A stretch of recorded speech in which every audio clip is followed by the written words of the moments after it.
We have gathered here this morning to celebrate the life of our departed brother, Bob Collymore, whom the Lord has called to himself. Yet we believe that since Jesus Christ died and rose again, so it will be for those who die in Christ, for God will bring them to life with Jesus. Heavenly Father, in your Son, Jesus Christ, you have given us a true faith and a sure hope. We pray this morning that you may strengthen this faith and this hope in us in all the days of our lives, that we may live as those who believe in the communion of saints and the forgiveness of sins and the resurrection to eternal life. Amen. Remain standing.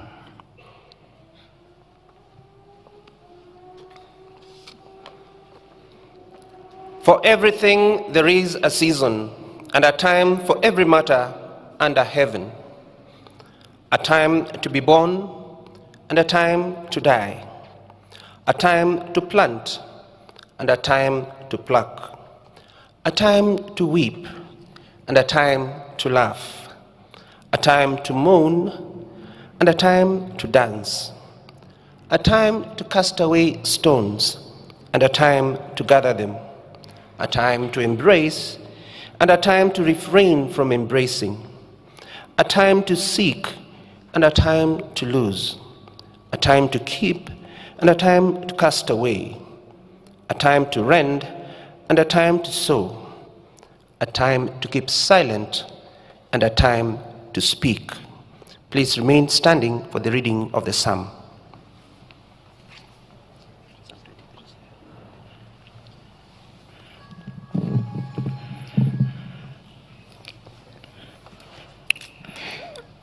The Lord is my shepherd, I lack nothing. He makes me lie down in green pasture. He leads me beside quiet waters. He refreshes my soul. He guides me along the right path for his name's sake. Even though I walk through the darkest valley, I will fear no evil, for you are with me. Your rod and your staff, they comfort me. You prepare a table before me in the presence of my enemies. You anoint my head with oil, my cup overflows. Surely goodness, love will follow me all the days of my life, and I will dwell in the house of the Lord forever.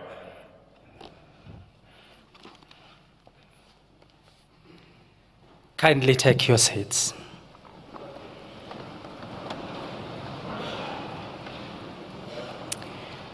I now want to welcome three people. We'll stand with Mr. Joshua Oigara, the CEO of KCB, to read Bob's journey. Then he'll be followed by Mr. Michael Joseph, reading a poem and a tribute. Then after that, I will welcome my co-MC. In church, we don't MC services, but because of the friendship between Jeff and Bob, I allowed him to do this. You will allow him to make any mistake, he's allowed, because he's used to the bench. And now this is a church, I'll see how he'll perform. And so kindly, Joshua, Michael, follow each other, then we welcome Jeff.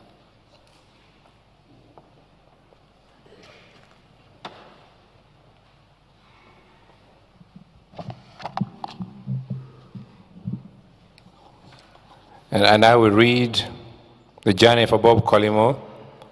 I will paraphrase it. It is in the booklets on the page number 3 and number 4. Bob Collymore was brought up in Babris in Guyana. We call him as Bob. A lively and charming young boy, he often ran circles around his grandmother, who looked after him in his early years once his mother left to go to the United Kingdom to pursue work opportunities. Growing up amongst the fragrant flora of Guyana, Bob's deepest and earliest memory was a strict discipline his grandmother instilled in him. He watched as she invited other children, to share the food at home, often questioning why other children were eating family's food. Her answer, and indeed her philosophy, became his guiding principle to always ensure that everyone had a seat at the table, even if that means having half portions, so that there is enough for everyone.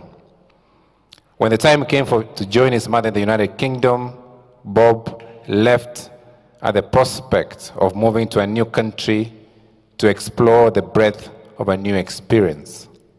He was initially unprepared for the reality of being one of the only black boys in his school, but quickly discovered that his quick wit, innate sense of mischief, and cheery humor gave him an edge.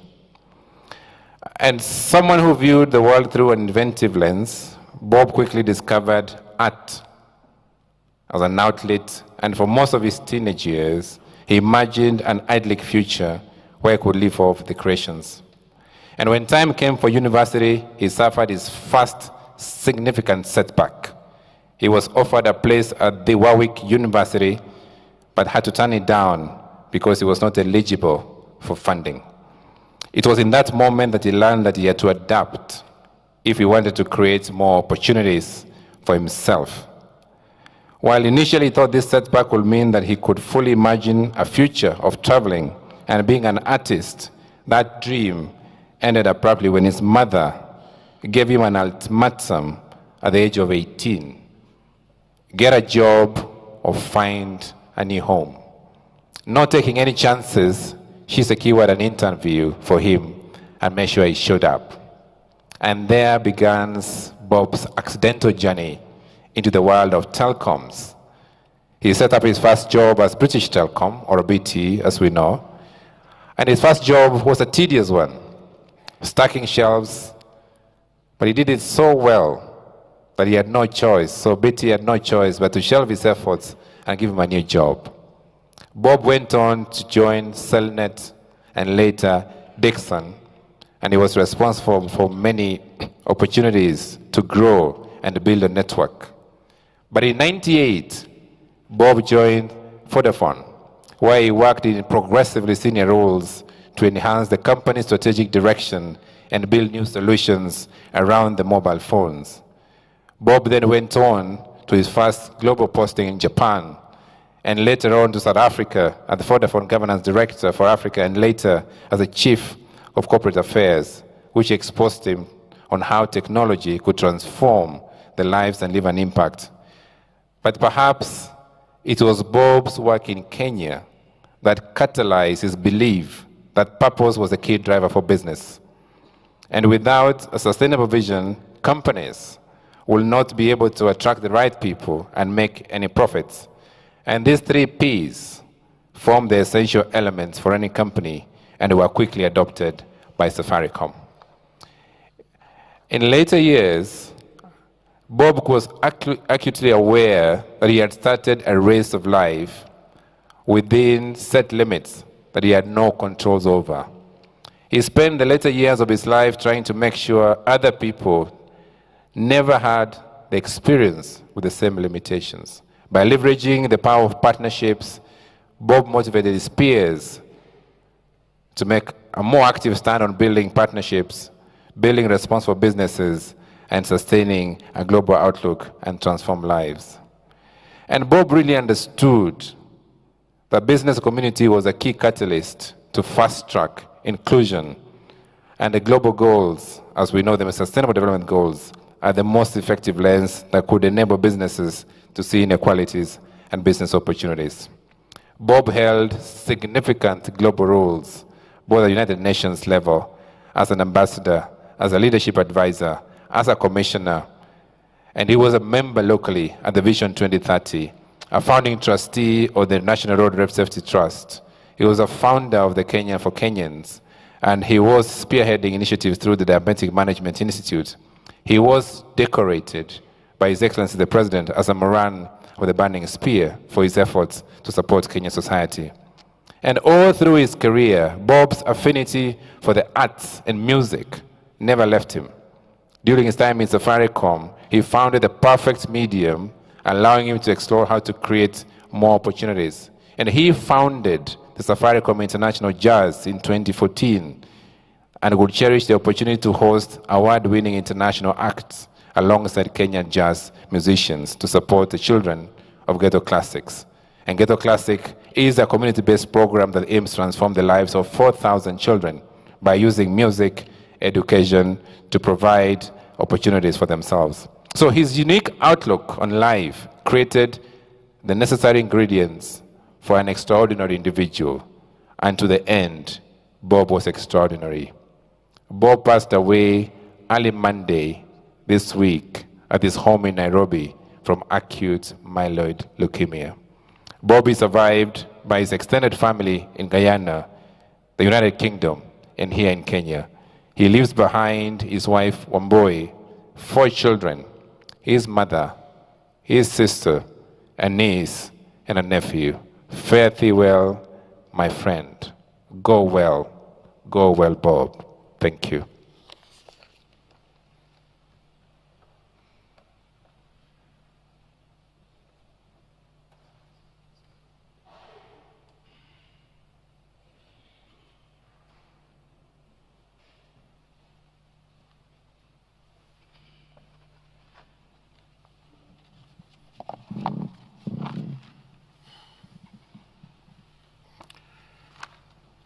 About 1 year ago, Bob showed me this poem that he'd found in a book, and we agreed that whoever survived the other would read this poem at his funeral. I'm generally sad and heartbroken to be the one reading this poem today. It's called My Funeral. Forgive me for the words. I hope I can trust you, friends, not to use our relationship as an excuse for an unsolicited ego trip. I have seen enough of them at funerals, and they make me cross. At this one, though deceased, I am to be the boss. If you're asked to talk about me for 5 minutes, please do not go on for 8. There is a strict timetable at the crematorium, and nobody wants to be late. If invited to read a poem, just read the bloody poem. If requested to sing a song, just sing it as suggested, and don't say anything. Though I will not be there, glancing pointedly at my watch and fixing the speaker with a malevolent stare. Remember that this is how I always reacted when I felt that somebody's speech, sermon, or poetry reading was becoming too protracted. Yes, I was impatient and intolerant and not always polite. And if there aren't many people at my funeral, it will serve me right. I'm sure that's not what happened. As always, between Bob and I will ignore his instructions of just read the bloody poem and say a few more words. He will probably be upset, but he would do the same to me. Much has already been said about Bob, and much more will be said here today. I have, even with his encouragement, started writing my book about my life and Safaricom, and have so far written only one chapter.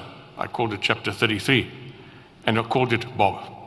One day you may read it. But what I would like to say here today in the presence of all of you is that Bob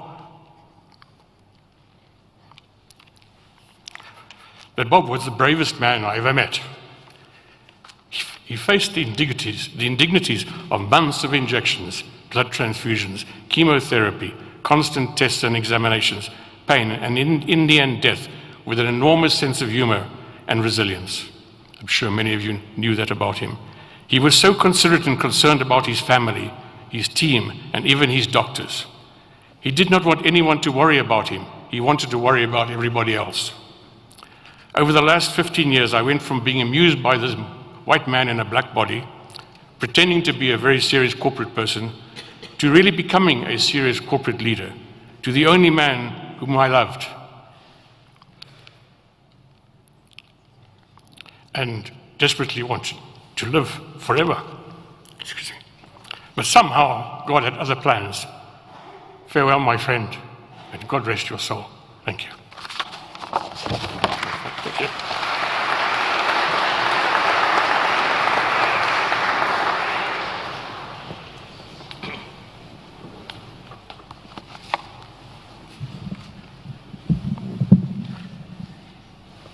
Thank you, Michael Joseph.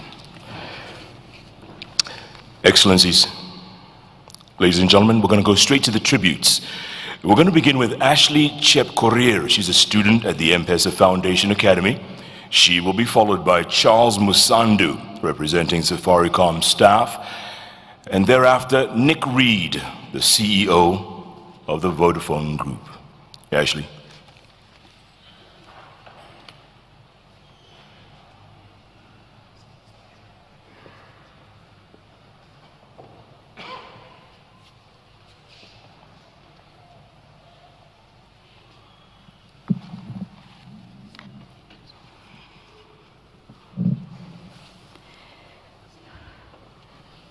All members of the Collymore family, Your Excellency the President, all protocols observed, good morning.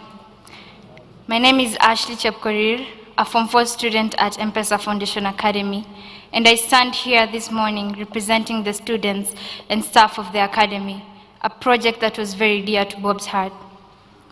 I first met Bob in the streets of Nairobi outside the Kenya Conservatoire of Music in 2016. He was heading to his car, and I walked up to him and said, "Hey sir, my name is Ashley Chepkorir from M-Pesa Foundation Academy. Could you please come to the Academy on Monday because there will be a function to welcome the students in the campus and I will be the MC." Surprisingly, he didn't think twice. He enthusiastically said yes. I longed to meet him after the function because I had a lot of questions to ask him. I walked up to him and asked if he lives in a cave or something because I could not find him on any social media platform. He gave me his contacts, and this is how we started our father-daughter relationship. In one of our first conversations, he said, "The joy of knowing children like you and all the wonderful children at the Academy is immeasurable." On 18th June 2017, during Father's Day, I wrote to him and told him that when my friends were talking about their dads, the first person that came to my mind was him. In his reply, he said that that was the most heartfelt message he has ever received. He said we share the same father experience, and just like me, he refused to let the past define his future, and that he had chosen to live a richly fulfilling life. I noted something impressive in him. He didn't just love and care for the fraternity at the Academy for his public image. He was genuine, generous, and humorous too.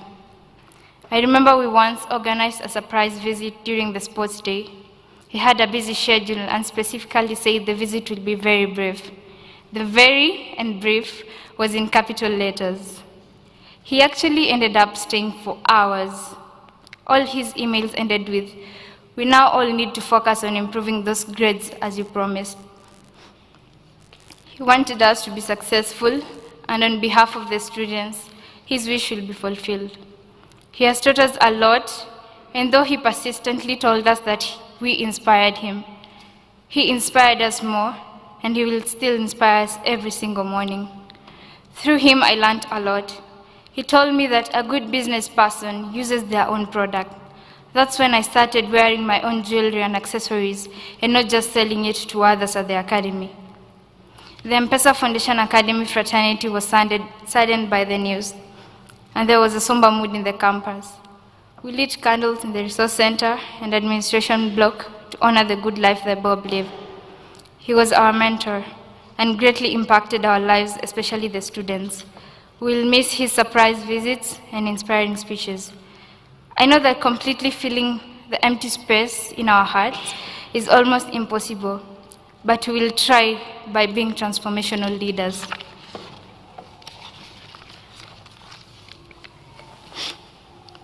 He accepted that death is inevitable and still chose to be happy. This teaches me that every moment in life counts and that we should always maximize the present because we don't know what tomorrow holds.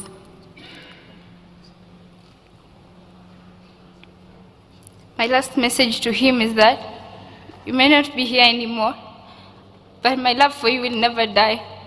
I miss you, Dad. Your legacy lives on, and may your soul rest in eternal peace. Thank you.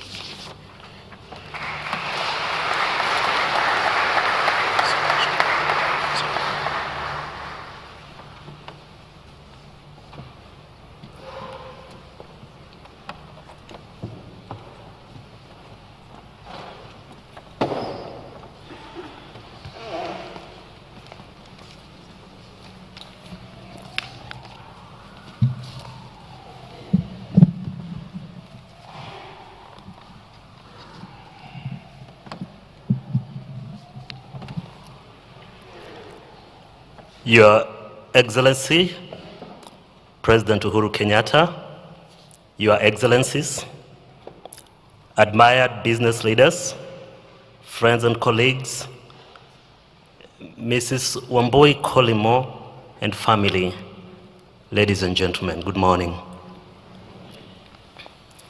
My name is Charles Musandu, a member of staff at Safaricom. I'm here today to celebrate the life of our CEO, Bob Collymore. It is not easy, but we have chosen to focus not on the loss, but on what we gained from interacting with him and knowing him. Bob was many things to many people. To me and countless others within Safaricom and beyond, he was a champion for equality, diversity, and inclusion. His commitment to using everything within his power to do good was not just something he spoke about. He championed it. And I, along with 129 other members of Safaricom staff living with disabilities, are a testament to this. We had the opportunity to interact with Bob a number of times, including a year ago during the Global Disability Summit in London, when he joined the Safaricom team and participated in a roundtable discussion on disability inclusion.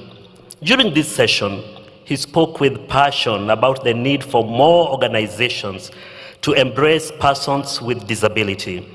It wasn't just something he said because it supported the business public stance on embracing the Sustainable Development Goals, which he was also very passionate about. It was something he truly believed in, that myself and many others like me deserved a seat at the table. It might seem like a small commitment to make, creating an inclusive environment where every single one of us can thrive.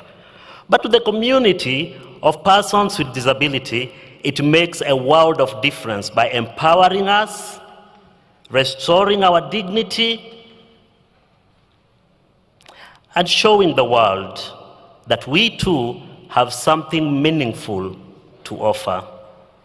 I like to think that this was part of Bob's magic, the secret to his success, a combination of little actions that snowballed into something great, and that something great became Safaricom as we know it today. For 9 years, we enjoyed his visionary leadership, his enthusiasm for life, and his commitment to transforming Safaricom into a purpose-led business. Bob was not just a boss, he was a friend, a mentor, a man who didn't take himself too seriously. He inspired us to stand for what we believed in, to find meaning in what we did, and to pursue a life of purpose. It was exactly what he did, and we are all better for it. Calling Bob a good man would be grossly underselling who he was, because Bob was not only a good man, he was a legend. He may no longer be with us physically, but he isn't really gone, because legends never die. Legends never die. They remain alive in us, and we see the fruits of their work all around us. So Bob, if you can hear me, as you transition to your new home, we remain eternally grateful for the time we got to spend together, for the wisdom you shared with us, and the leadership you provided. Your vision lives on in every single one of us. To his family, we pray that God will grant you strength, peace, and comfort during this very difficult period. And until we meet again, fare thee well, Bob. Thank you.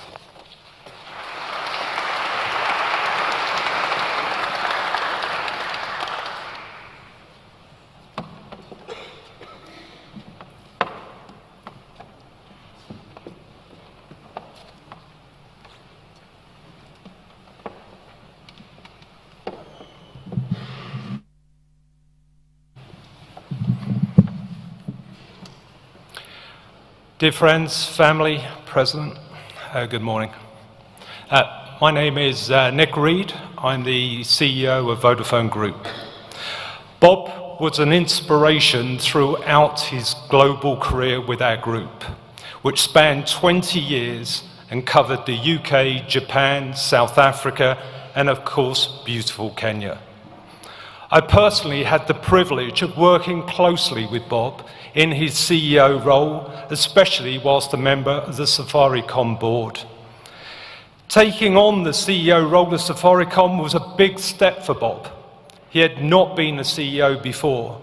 Michael was never going to be an easy act to follow in many ways, but especially given he had built a great company admired around the world for its contribution in changing lives for the better. The bar had been set high. Success was not obvious. The fear of failure would have compromised many leaders. However, what I then saw under Bob's leadership over the next 9 years can only be described as remarkable. He gradually developed his own vision for Safaricom, a vision that moved from a highly successful telecoms company to a purpose-led digital platform powering the Kenyan economy and improving the lives of everyone in society. Bob did something remarkable, something very few leaders have done around the world. He redefined a great company to make it truly exceptional. He was able to do this because he was an exceptional human being. There's been so many things written about Bob and his leadership, but personally, I saw a man that was guided by a strong moral compass of what's right and a real desire to make a positive difference to society. That was warm, open, caring for those around him. That was humble, always seeking advice, keen to learn, reflective. He just wanted to be a better person and leader to accomplish his purpose in life. Ultimately, all delivered with a wonderful, wicked sense of humor and that lottery-winning smile. He was a person you wanted to spend time with, that you would be richer for the experience, that you looked fondly back at those moments you spent together. Even in adversity, whether business or undergoing treatment, he did not waver, always staying true to himself. An inspirational leader with a clear northern star. This was the Bob we all loved. This week, we lost a very special person, but Bob and his legacy will never be forgotten. Rest in peace, Bob.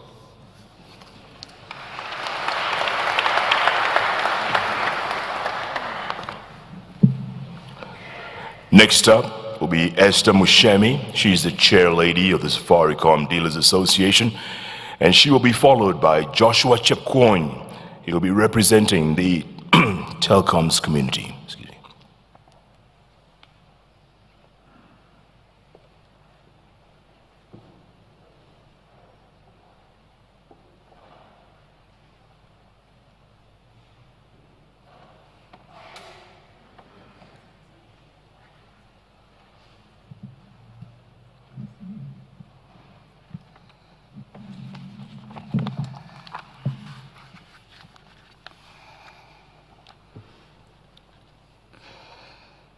Your Excellency, the President Uhuru Kenyatta, Her Excellency, the First Lady Margaret Kenyatta, Your Excellency, the Deputy President William Ruto, Mrs. Waboi Collymore, distinguished guests, ladies and gentlemen, all protocol observed, good morning. This is my tribute to Bob.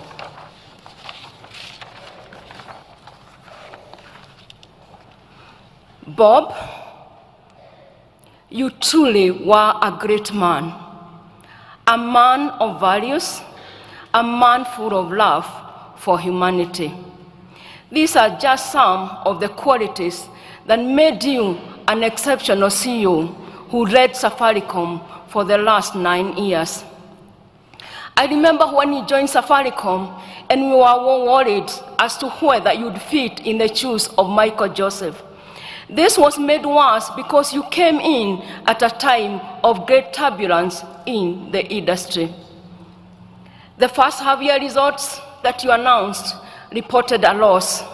Losses were unheard of at Safaricom. Personally, I was devastated. But thereafter, you made tough decisions that turned the company around, and since then, you registered growth year on year. You indeed created your own shoes. Bob, you are totally against corruption. I remember that day I was in your office and we were having a conversation along this topic, and you told me, Esther, I have a wife, I have a mother and children. I cannot afford to live an unethical life. What will I tell them? This confirmed to me that your fight against corruption was personal. You taught me to ask the same question. I pray many of us today would make the same decision to live a corruption-free life. Many times, I came to your office seeking for a solution for the dealers. You called us your dealers. You truly cared for us. We felt that as long as you are at the helm of Safaricom, the business was secure. I'm sure the stakeholders of the business would be interested in having a successor that will protect the Safaricom brand, which has been in the forefront of transforming lives, creating employment, and I'm sure the taxman celebrates Safaricom too. Let us remember this as we search for your successor, for our big brother cannot afford to trample on everyone else. I've also learned from you on how to become a consultative leader. You valued consulting your team before you gave a solution, and I came to respect this style of management. No wonder you have left behind a great team and partnerships. You truly believed that when people come together, great things happen. Oftentimes, in the dealer's platform, you referred to me as your sister. This was very humbling. It proved that you treasured and valued genuine friendship, something you acknowledge was very difficult to get at your level. This morning, as I was going through the messages that we shared with Bob over time, I came across one message that he sent for me in October 2017. That is when I had done an interview for the Business Daily. And he told me, great interview today. It was humble, honest, and authentic. And I asked myself, in October probably, when you wrote that message, you were in pains. What made you send me that message? And I could only conclude it is because you represented people who are humble, people who are honest, and people who are authentic. I can testify before this crowd that if there is anything that Bob hated, is people who are proud. Now, That you cared this much, Bob, I'm sure you are surrounded by great friends in heaven. When I asked you to do the foreword for my book, you did not hesitate to say yes. After the book was published, I came to your office and gave a copy for yourself and for your wife, Wambui. I was feeling so small, and I remember telling you, I do not know even why I wrote this book. Honestly, I could not justify it to myself. You told me, shut up, Esther. The fact that you have run a successful business, one with a journey against a background of values and principle, is all that matters. This really encouraged me, and I'll be forever grateful.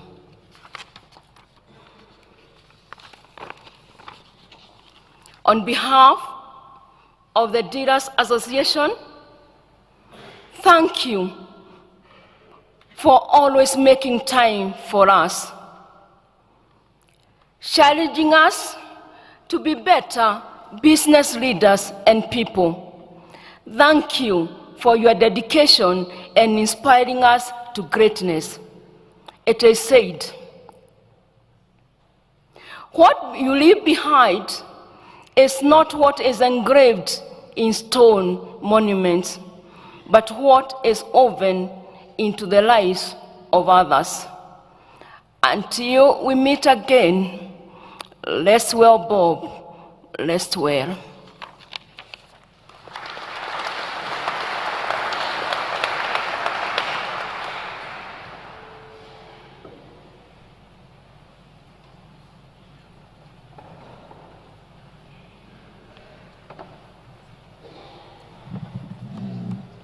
Is it afternoon or morning?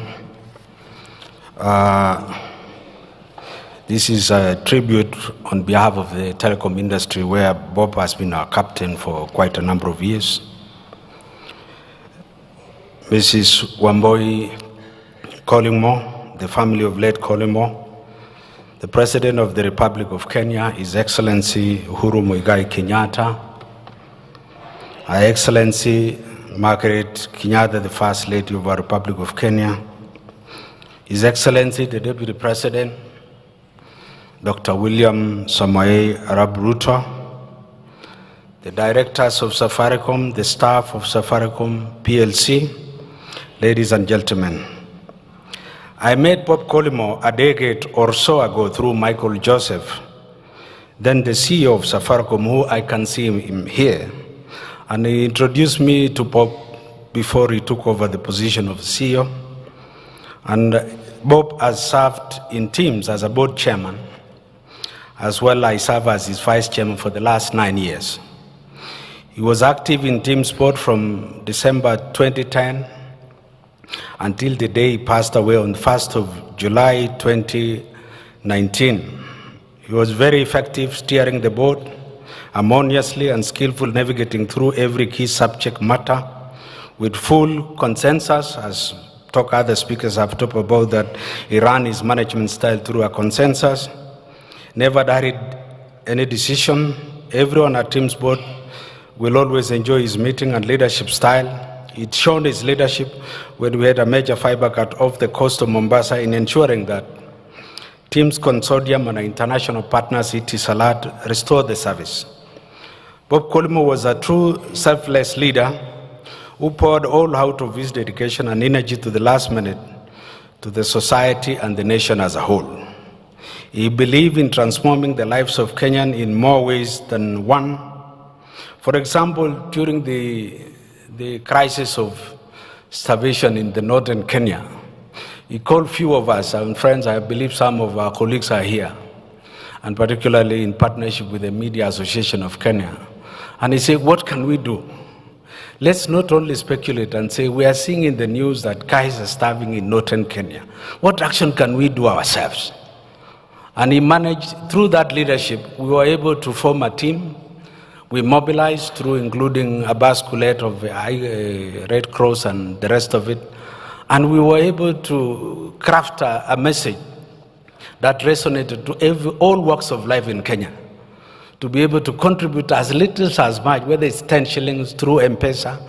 And I think we raised, our initial target was around 500 million, but we end up, I think we reached cash was almost 700 million.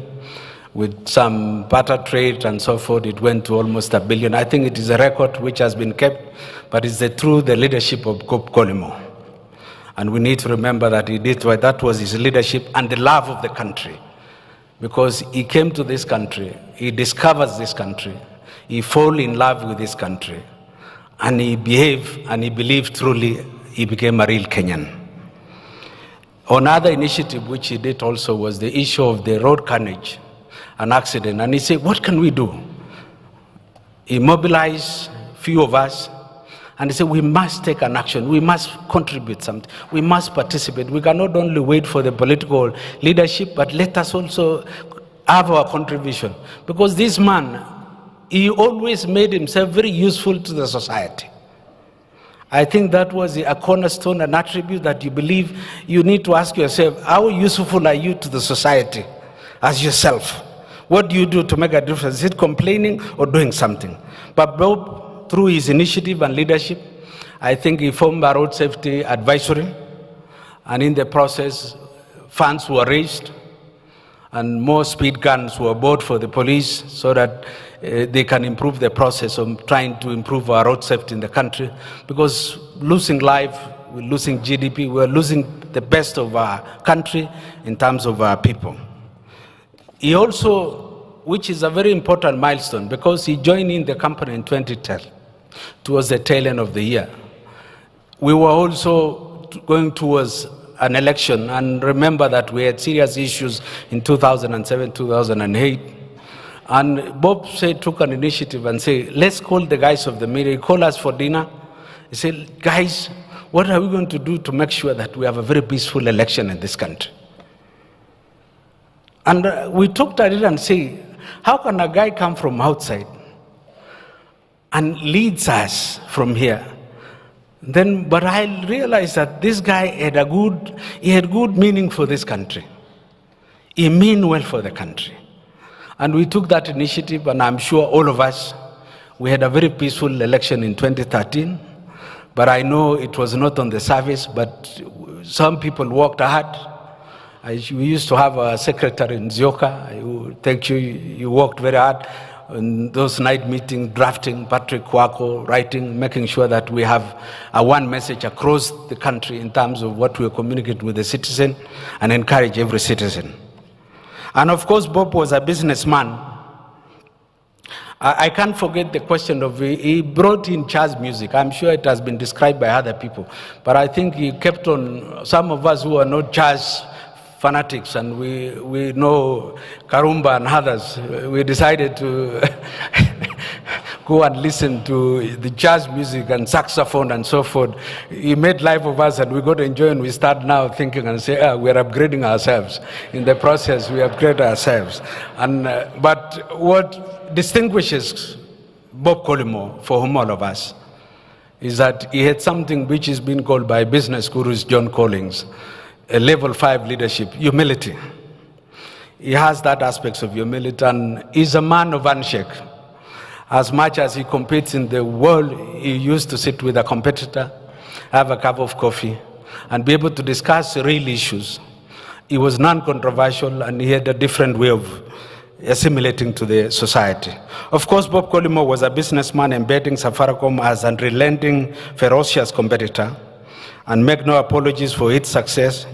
He was, however, quick, also able to leverage synergies with competitors such as Airtel Kenya, Telecom Kenya, Jamii Telecom, and other licensed telecoms operators, well represented here, and I've seen Mugo Kibati here, and driven by the ultimate goal of delivering value to end users. We at Teams and the industry will surely miss him. May God rest his soul in eternal peace. Farewell, my friend. To the family, we commit you to the hands of the Almighty God, who holds you tomorrow in his hands. He shall comfort you and strengthen you, for he has a bright future for you despite the loss of your beloved. God bless you all.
That is the Safaricom Youth Orchestra and Ghetto Classics there. Makofi kwa tafadhali. We're going to continue with our tributes. First up, retired Captain Kongo Mwigai. He'll speak on behalf of the entire Collymore family. He'll be followed by Patrick Kwaku, and he'll be representing the business community. And right after that, British High Commissioner to Kenya, Nick Haley, representing the Diplomatic Corps. Speaking of British, I'd like to recognize former British Prime Minister Tony Blair in the house. Sir, welcome.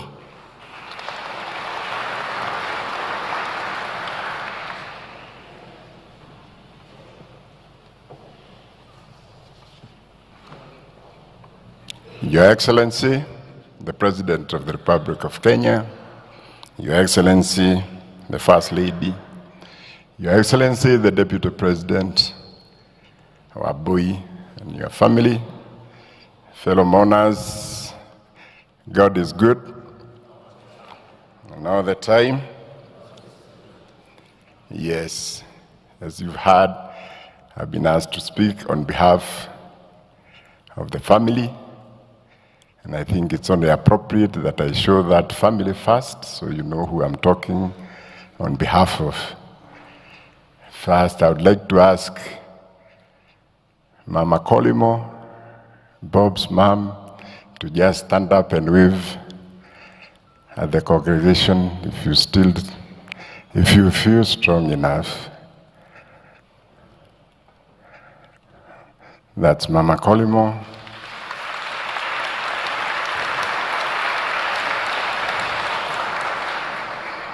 Our boy's mom, Professor Jerry Wamai.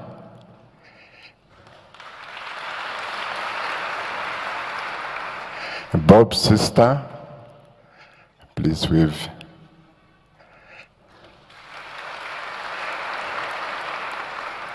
And our boy's brother, Kanyere.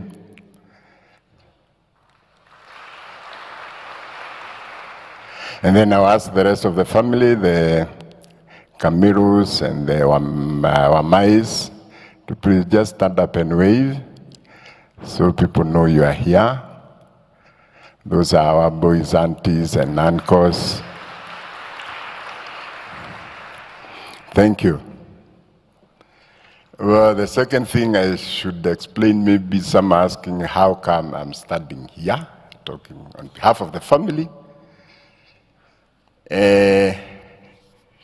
Before Wabui became Wabui Collymore, many of you know her as Wabui Kamiru.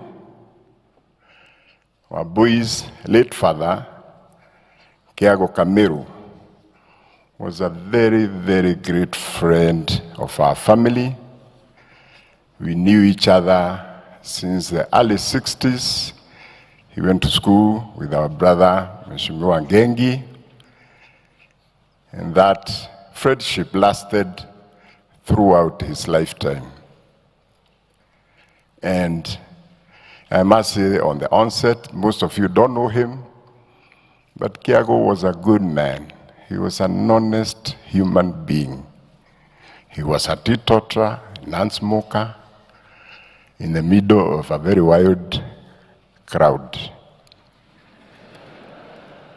And he was always the life of the party despite his soberness. We enjoyed his company, and we really miss him. And I must say, I was privileged to accompany him, escort him, when we went to pay the bride price dowry for our boy's mother. And I was the secretary of the father as we calculated the goods. So we developed a special bond between me and Professor Jerry. And unfortunately,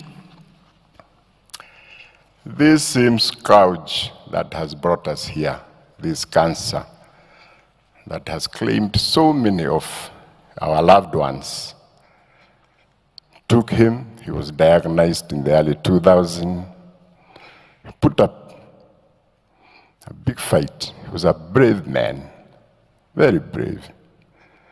But eventually, he realized it was not getting better, and due to his courage, Kiago he called me and he told me, I'm not going to go through any more surgeries, I'm not going to do any more chemo, my time has come, and it's only cowards who postpone destiny.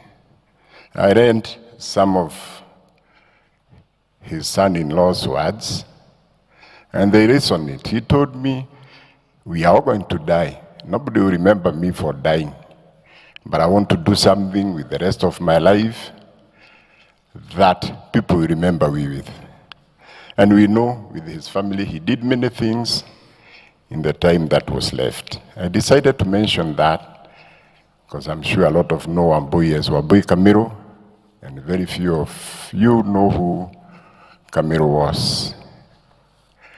He succumbed in the year 2007, and in one of our last conversations, he told me, Kongo, I'm going, and I want you to look after my young family. Anytime they need you to study with them, please be there. And I promised to do that, and that's why I'm studying here today. So, same reason, when Bob Collymore came calling, looking for a boy's hand in marriage, it's me he encountered. He didn't have a choice. And as you've heard, Collymore was an articulate man in plan and execution. And this occasion was no exception. He put up a team which he thought were the best negotiators in town. And he was not mistaken. That team was led by none other by the then Attorney General, Professor Gethu Muigai. A professor and an Attorney General, no less. And they came to our home. Of course, Gethu Muigai, because of the connotations of our name, Kongo Muigai, Gethu Muigai, tried to intimidate me to call him father. I agreed, but that didn't help him. He tried to pull rank as the Attorney General. That didn't wash. And they realized they have come up against a seasoned dowry bargainer. And of course, I was quick to remind him about his son's 7-figure salary. And things didn't help because his deputy was Joshua Oigara, the CEO of KCB. And I told him I believe he could open the KCB votes on a Saturday afternoon. So we had a nice afternoon. Bob, of course, was very worried. He had no idea what was going on. But the beauty about it is he kept on telling Professor, whatever they want, just do it. Fortunately, I could understand. But eventually, with us, that is just the banter. Otherwise, we have the limits, we have what's laid down. You can't ask for more than what's allowed. But of course, you gain by putting penalties and fines, real and imagined. And with us who come from the coffee growing areas, when the coffee ripens, it's time to pick the coffee, and that was my time to pick the coffee. Eventually, when I told Bob Collymore, I have consented, and I gave him Wabui's hand in marriage, the man lit up like a Christmas tree. You know that toothy smile of his? He smiled for a whole straight hour. He was over the moon. And I must say, between me and Mama Wambui, from that day, we have never regretted giving our beautiful daughter to Bob. He looked after her, he adored her, he loved her, he protected her. We were so happy. And that love overflowed to the rest of the family. And Bob was a great, great family man. Some of you will describe Bob in his corporate role, the captain of the captains. But once Bob drove into his compound, you would not recognize him. He becomes this playful, jocular, happy man, joking with his wife. He would go on his force to give the children a giddy up. And those corporate fellows, if you found Bob in his house, you wouldn't recognize him. We have always been grateful for him. And as we traveled this journey with our boy, we really felt for her. So today we remember him as a great man. And his character, he will pass it on for generations. And that's what he meant when he said, we are all going to die. What will be remembered is what you do, not that you died. So, Abui, my girl, you've been widowed young, and I'm sure you're going to seek answers to that. Seek them in the Lord. Don't seek them elsewhere. God says he's the husband of the widows, and he comes to visit them. Every time he visits you, ask him your questions. In the fullness of time, he will give you answers. And now before I finish, I want to read a very, very short tribute from Bob's mother-in-law, Professor Wamai. And she says, as a scientist immersed in research and academia, and before Abui introduced Bob Collymore to me, I had never met Bob besides seeing him in the media. Likewise, I cared very little about the better option, as I depended on different telecom companies that served me well. Abui respectively introduced Bob to me at our home during the early days of dating. Nice meeting you, Bob Collymore. I hope you are serious about your relationship with my daughter. If you are not, and you are just wasting her time, I'll deal with you single-handedly with my fair little hands. But in little respect, this was very harsh, but Bob just looked at me and smiled. Throughout his loving and wonderful relationship with Wambui, Bob never gave me any single reason to use my fair hands, and it is now my turn to smile back at Bob. I say to Bob's mother and sister, thank you for giving Bob to my family, to Kenya, and to the world.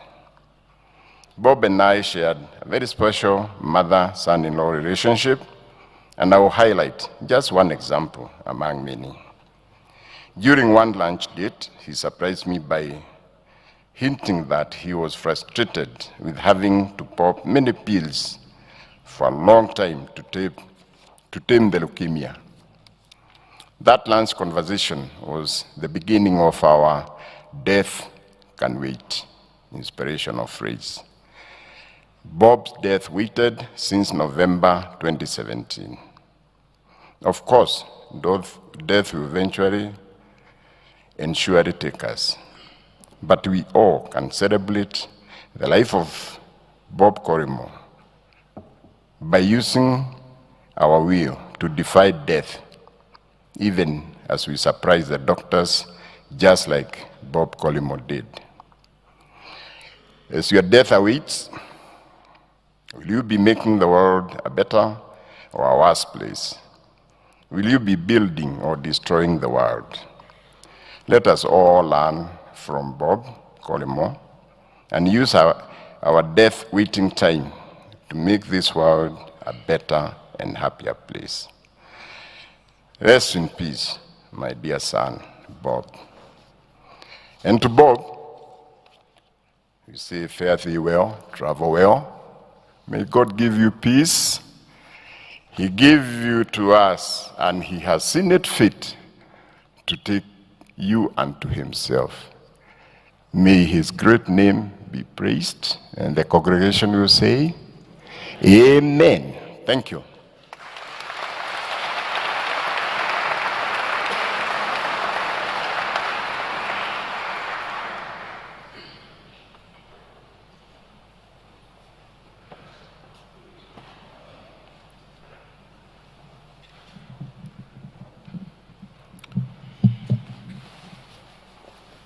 Your Excellency, the President of the Republic of Kenya, Your Excellency, the First Lady, Your Excellency, Dr. William Ruto, Excellencies,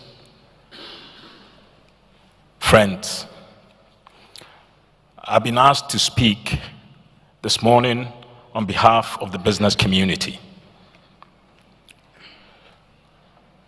But Bob was more than a business leader. He was a friend. Once in a lifetime cometh a man who against all expectations wins and succeeds so wildly that his friends, his family, and a whole nation has to celebrate him. When I first met Bob Collymore, he had 2 strikes against him. The first one was he had to fill the shoes of the phenomenal, visionary, committed, fiery, blunt Michael Joseph. Who could? The second strike against him, I'd rather not talk about, but you know it.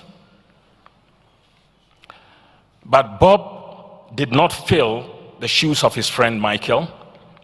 He made his own shoes.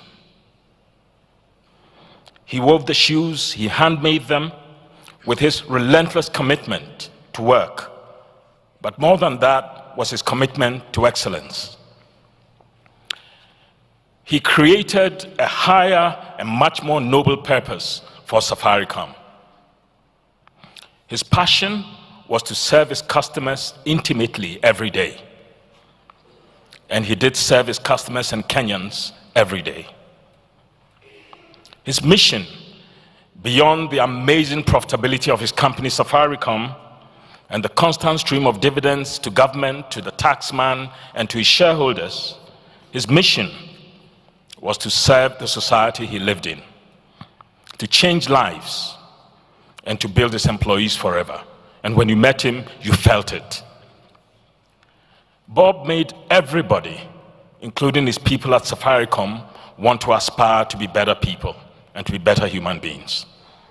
And he did this with his amazing humility, his humanity, his deep warmth, his unvarnished honesty, and above all, his sense of purpose. Mr. President and friends, very few business people I know in Africa, in Kenya and the world, create products that make our lives genuinely better, so that they become such an integral part of our society that we cannot think about them not being there. Bob made Safaricom an intimate and inseparable part of our lives. He made it the enabler of our lives. We wake up with Safaricom. We share our love on Safaricom. We cry our tears and dreams on Safaricom. We transact our business on Safaricom. We pay our salaries on Safaricom. And we give funeral contributions on Safaricom. But of course, Job, my friend, said, don't contribute anything. More than that, we share our promotions, our laughters, our joy, and even our emojis on Safaricom. He also did something truly uncommon. He forged a wonderful bond where the people privileged to meet him knew that from the streets to the boardrooms, from the lowest in our society to presidents, when you met him, he changed you. He used to come to my office and call me and say to me, "You work in the shadows, but I need you to help me change this country." He was perhaps the greatest advocate for you, Mr. President, and you probably didn't know. I mean, he'd call me some days and say, "You know, that article was wrong. That's my friend. You can't do that." And he would chastise me for a whole hour. I forgave him because he was Bob Collymore. We shared our burdens together. I got to know him well. I realized he collected African art. I do. He loved jazz. I do. But beyond that, this guy, when he held a saxophone, was like a child with a lollipop. He was just unbelievable. You saw another side of him. He caused all his friends to change. He made us more human, like himself, more willing, more open, more vulnerable. And he got me and a bunch of really straight-up guys to unbutton our shirts and relax and be kids again in the presence of each other. He made us people of purpose. He would come to me and call me and say, "You know, Kenyans are starving. We need to do Kenyans for Kenya. And I need you behind me, because if you don't stand with me, your other colleagues won't." And he'll literally drag me and say, "I want an announcement every hour. In fact, every 15 minutes. And I'd do it. So together with the media, we really battled for Kenya. I'll miss him. And I'll miss him very much, because last Saturday at 3 p.m., Peter Kenneth, Alikan Sachu, Barat Takra, Jeff Koinange, and I had our last meeting with him. And Joshua Oigara was on the line in his living room. And after many things, he said to me, "I don't know about this heaven and earth thing. I really don't know about this life after death thing. But I really, really hope there's life after death." So I said, "And what do you mean by that?" And if you met him, he's got a twinkle in his eye. So he goes, "If there are ghosts, I will come and rustle the curtains. On the birthdays, when you light a candle for my kids, I'll come and blow it and it'll go off. And you light it again and I'll blow it. And you light it again and I'll blow it." That's the man we lost. Calmly, he told us, "If I get 3 more days, I'll be lucky." We asked him what we must do. And he said, "Stay together and stand by Wambui." At the next Boys Club dinner on the 19th of July, we will set a place for our captain, as we called him, and raise our glasses, knowing he has changed Kenya and ourselves forever. For Wambui and the kids, all I can say is you gave him a new purpose in life, and you added an amazing spring to his step. As I end today, for those of us and for those of you who are natural-born Kenyans, and for those of us who are foreign-born but Kenyan by choice, I say this: the question Bob Collymore asks of us is this: what deposit do you leave for your country? Thank you.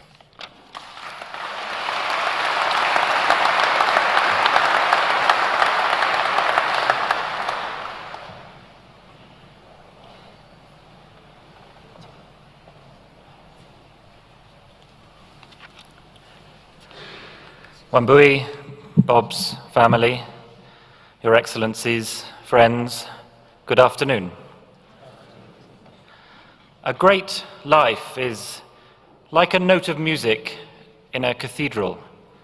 It might come from one place or one voice, but it echoes, it resonates everywhere in the building.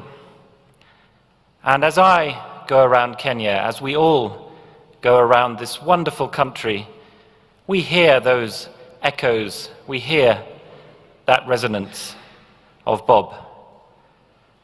We see how it has changed people's lives. The mama mboga that gets up at 3 a.m., borrows a few hundred bob on M-Pesa to buy some stock, sells it in the market, makes a small profit, pays the loan back when she puts her kids to bed, and does that little bit better as a result.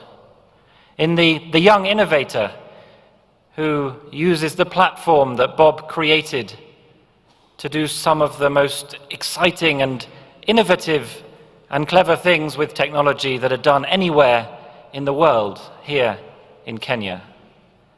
In the young musician who leaves some of the poorest households in Kenya and comes on a Sunday afternoon to play their instrument along with their friends to find joy and purpose and creativity in their lives.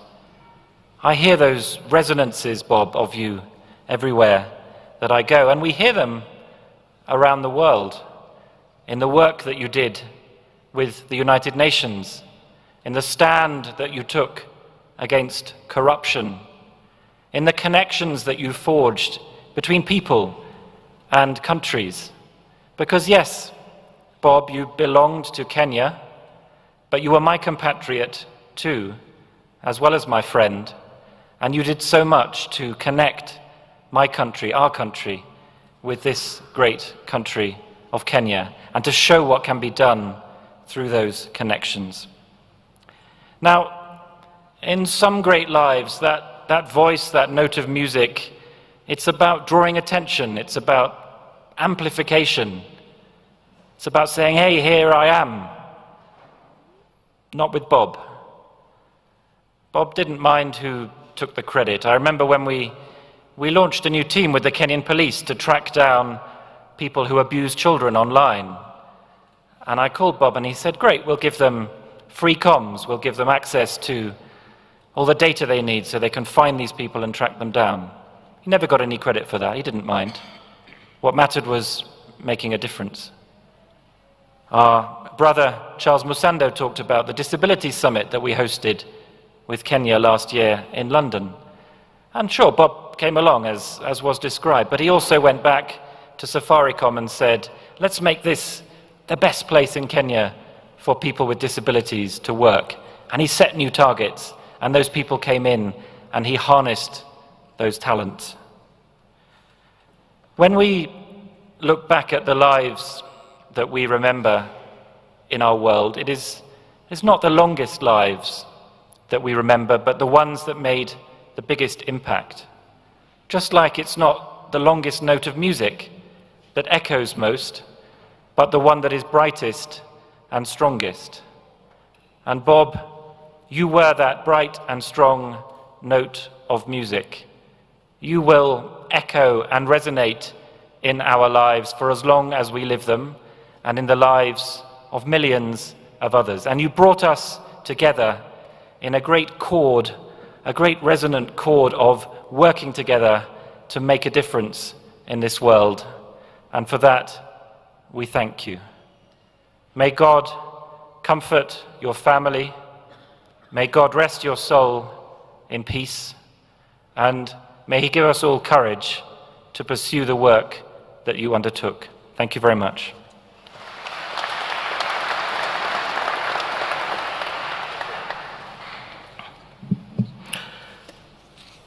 We're going to have 3 more tributes before I hand back to the very Reverend Canon Sammy Wainaina.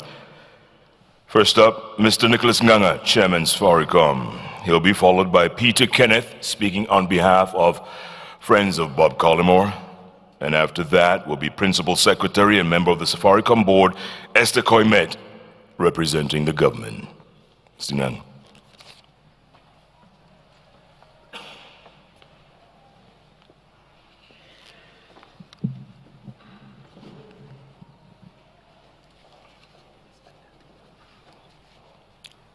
Mrs. Wambui Collymore and family, Your Excellency, the President of Kenya, and Excellency, First Lady, Excellency, the Deputy President, and all other protocols observed, it is difficult to say anything today that has not been said or will not be said, but as they say, a good story bears repeating.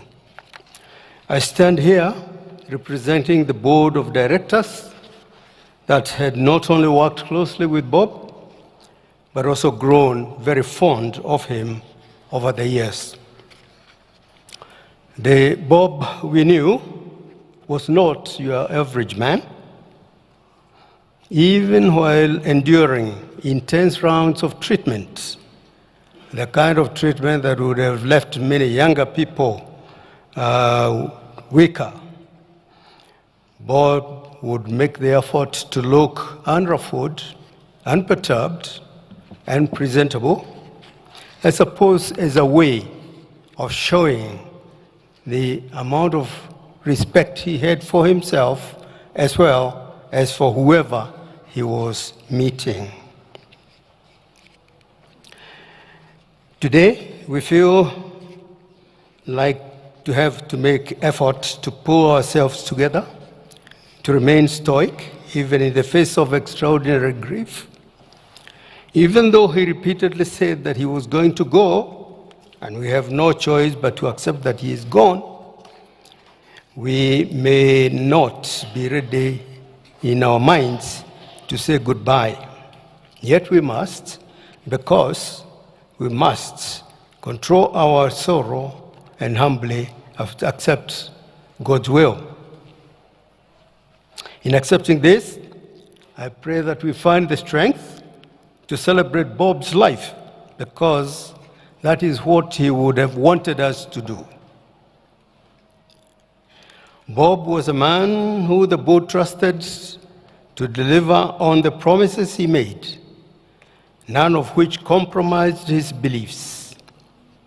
Over the last 9 years, we saw these beliefs slowly evolve from a single person's dreams to do good and into a company's purpose to transform lives.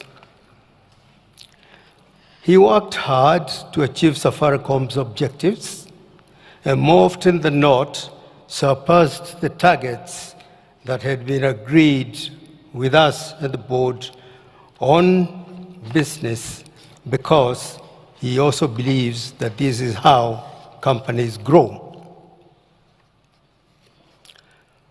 Bob often said he was interested in numbers, but this belies the truth being that he understood business very well. It was because he truly believed that people meant more than profit, that purpose, people and profit did not have to be mutually exclusive. We have all seen how well he steered Safaricom, and the board and shareholders were more than impressed with his performance. We particularly appreciate the efforts he made to continue giving leadership to the company, even when his body was severely ravaged by disease. I can say with confidence that not many CEOs would stand up for people the way Bob did. Whether it was for his customers, employees, or beneficiaries of Safaricom's community projects, Bob loved people. He fought for people to get a fair deal, whether in terms of salaries and bonuses for staff, or in terms of product accessibility to customers. Bob was committed to inclusion and to ensuring that Safaricom contributed towards reducing inequalities in society in whichever way we could. I can recall in 2017 when Bob insisted that we launch M-Pesa Kadogo. We all thought it was a bad idea and told him so. We thought it was a bad idea to make people transact anything below 100 shillings on M-Pesa for free. But Bob reminded us that M-Pesa was a success, not because of the people who could afford to carry out large transactions, but because of those who transacted the little amount every day. Something I'm sure a lot of the businessmen present here today understand very well. It was not about selling all the time. It was about creating accessibility to the opportunities provided by modern necessities, such as mobile connectivity and data, and doing so with integrity and transparency. Bob liked to say he wasn't perfect, and this was true. Nobody is. But he was our perfectly imperfect CEO. It's a man who did not shy away from admitting when he had failed or when he was struggling to get things right. He wasn't afraid of apologizing when he was wrong or when he failed those he promised to serve. Not many people in his position would do that, and it's a quality that endeared him to many and earned the confidence of the board and the management. If there was anything that Bob hated, and I hope people understood this, it was any hint of dishonesty, fraud, or corruption, against which he would take the most drastic actions.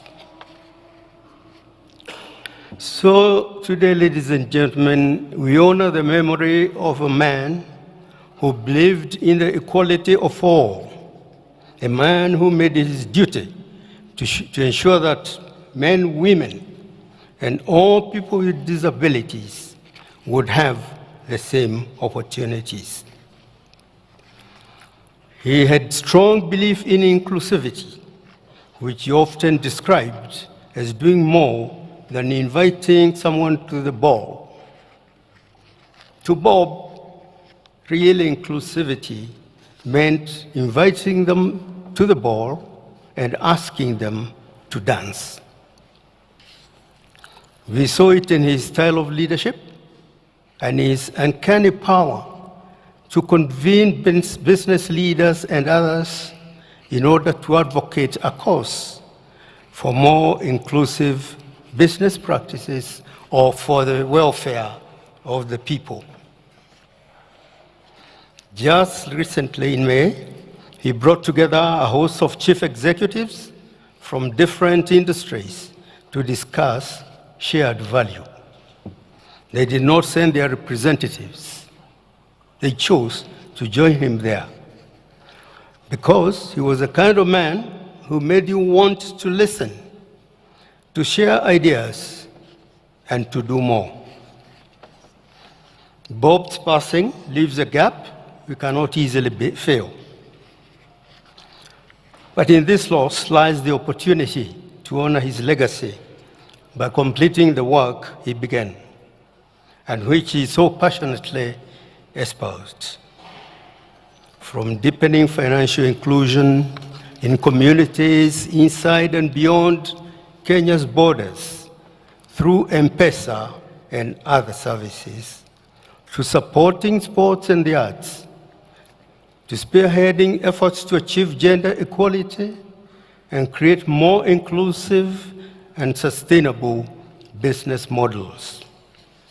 In Bob, Safaricom had a visionary leader, a courageous man, and it is with that same vision and courage that we must approach the future.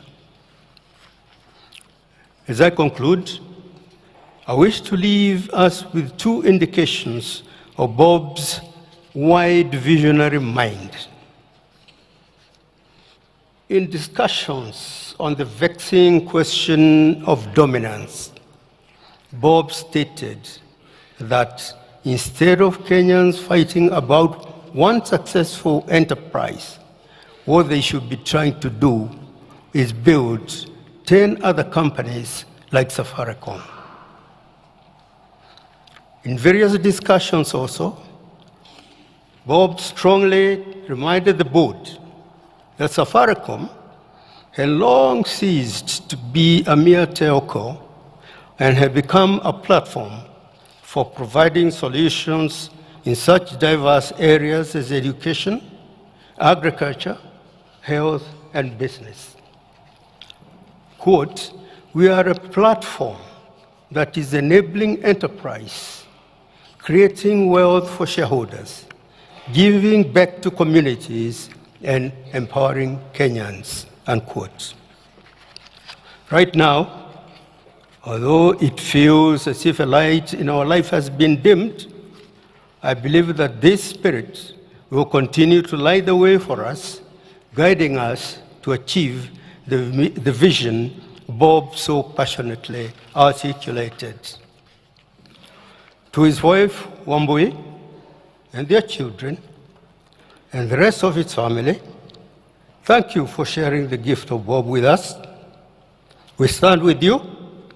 We will continue to pray for you and to support you in whatever way we can, because we are family. On behalf of the Safaricom Board of Directors, management and staff, I say thank you to everyone who has taken time and effort to condole with us, and there have been many. Let us all stand strong, find strength in each other, and maintain our commitment to Bob's vision, our vision of transforming lives. And so, as we commit Bob to the care of God's hands, we also will keep his memory in the rich, exceptional legacy he has left us. May his soul rest in peace. Thank you.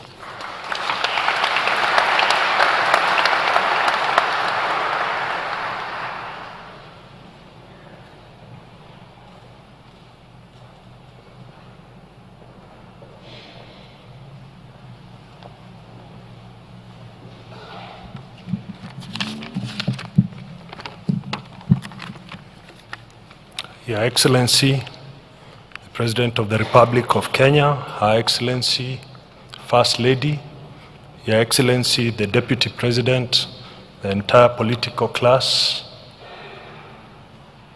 our younger sister, Mrs. Wambui Collymore, and the entire family, the Provost, and the entire clergy. It is a singular honor and privilege to have been asked to pay tribute on behalf of Bob's friends. Bob had many friends in all sectors and across all spheres. The outpouring of grief following his demise has been overwhelming. Young and old, male and female, from all walks of life. Bob has been mourned with a heart-wrenching sincerity. Without a doubt, he touched many, many lives. Bob was a gentleman, humble to core, an honest and loyal friend. He was down to earth. Often he would look us up or get us to look for each other. Bob would ask, "Have you spoken to PQ lately?" I would call Patrick, only to learn that he was struggling with a sick relative abroad. It was Bob's way of reminding us to be there for each other. As we prepared to usher in 2019, he knew I was struggling with somebody very close in ICU. He had himself just suffered a relapse. I was in no mood to celebrate, but he encouraged me to get out, and we joined Churchill at his New Year show at Garden City. It turned out to be a wonderful evening and a great start to the new year. You may have in the recent past read or heard about the Boys Club. These were no boys, but some old men. In fact, the youngest was Jeff Koinange. So you can imagine how old the others were. But there were about 10 or so who Bob brought together and hosted every Tuesday whenever possible. Many are with us this morning, some have traveled from far and wide. Only on very rare occasions and following extreme persuasion did Bob allow a few members to host the Boys Club outside his home. Our get-togethers were full of laughter, and during one such get-together, the name Kihara was given to him. When we next visited his house, Wambui had put a name up on the signpost showing their way to their home. He drew us into many projects which he was supporting, like the Josephine Kulea initiative to protect young girls in Samburu and the Ice Bucket Challenge. He dutifully invited us to the annual Safaricom Jazz Festival. Bob had many other personal interests. He was a helicopter pilot. He encouraged me to learn how to fly one and discreetly followed up with a training captain on my progress. At one Boys Club get-together, he teased me about my first solo flight on my own. We flew together a couple of times. He was a serious pilot and would warn me not to crack any jokes, otherwise would end up going down. Bob loved music. He liked playing instruments and was a keen supporter of local musicians. He challenged me to take up the sax, and we planned a collabo at a surprise during one of the jazz festivals. I learned how to play the sax, but unfortunately the collabo was not to be. Maybe when we meet again, we'll do it. He was a hilarious man. When any of the boys met him in London, he insisted on introducing them to his tailor, a certain Ghanaian called Boateng. I vividly remember one occasion when he was fitting a new suit, and he asked his tailor to sell the rest of our suits. The price was beyond our budgets. So we politely told the tailor that we would return at a later time. Bob did not comment. On our way to dinner that evening, we stopped at a car showroom where I showed him what I thought was a nice car. That is when he vented his frustration at our not buying suits from his favorite tailor, quipping that the car was worth an awful lot of suits. The next morning in his humor, he M-Pesa'd me 1,000 shillings as a startup fund for buying the car. On another occasion at some European capital, we got together for drinks with a bunch of friends. At the entrance where we were gathering, we were asked for what was by any standard an excessive cover charge. He made us live in a half, saying that he was not going to pay a cover charge 4 times the cost of drinks that we were going to take. From October 2017, when he was diagnosed with AML, we made it our duty to visit him wherever he was. Whether it was at Nairobi Hospital, Guy's Hospital, near Russell Square, or Euston in London. When he eventually came home, the Boys Club took up the responsibility, together with Wamboi's friends, under a group that Wamboi formed, known as Healers Group, to donate platelets that is so much needed. Jeff Koinange became Mr. Platelets because of his high count, until the baton of donating the platelets was passed to our children, and Jeff lost the title. Bob was brave to the end. It was not his wish for us to grieve. Tuesday last week, Bob invited us for a regular boys' club meeting. He was relaxed and was joyful. And so we were taken aback when he broke the sad news that he had only a couple of weeks at best to live. He walked us through his journey and assured us that he was at peace. He eventually went into his whiskey store and opened a very special reserve blended whiskey that he had saved many years for a special guest. He insisted we become the special guest. And he insisted that we all share the whiskey, even for those who don't drink whiskey. Then he saw us. He saw every one of us off individually. Little did we know it would be the last boys' club meeting with him.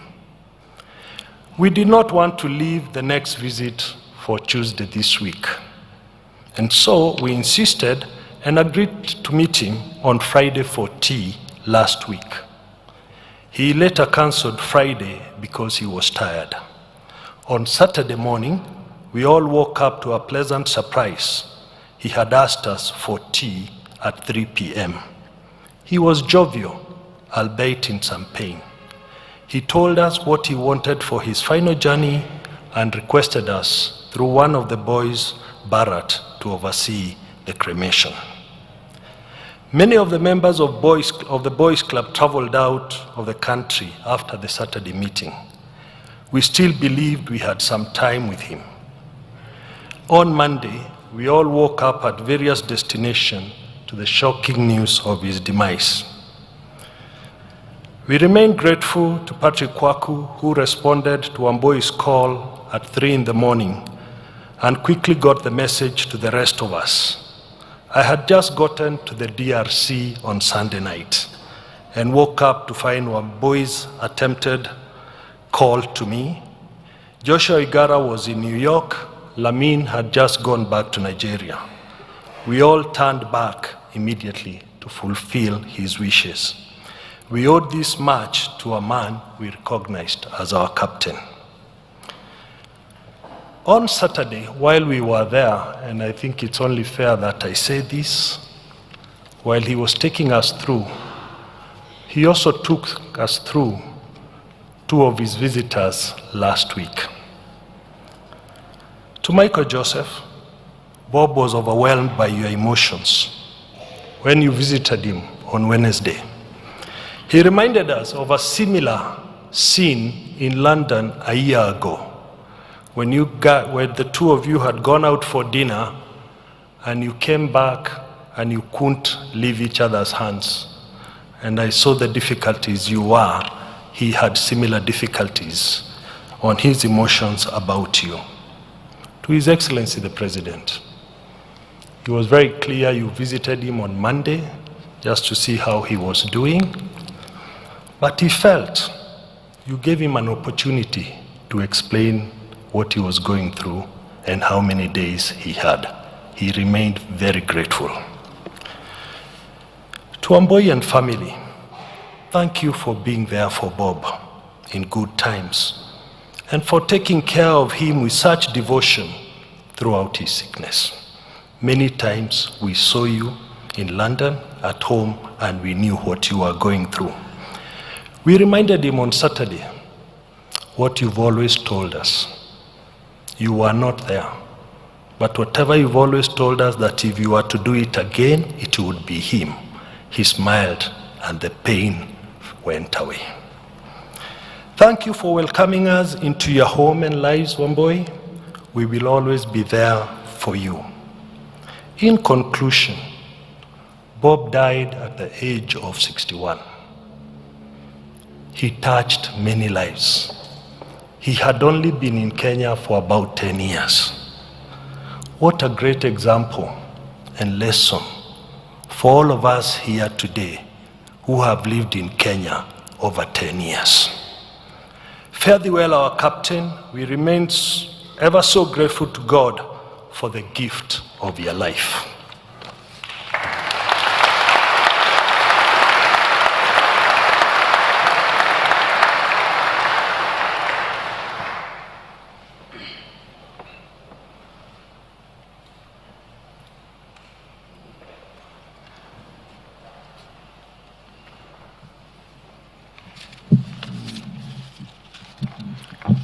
Wambui Collymore and members of your family,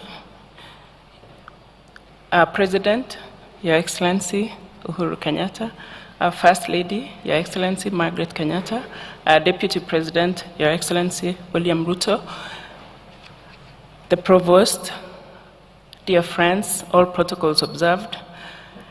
I have represented the government for a long time on the Safaricom, and I first met Bob when he joined the board, and that was at the time that we were doing the restructuring.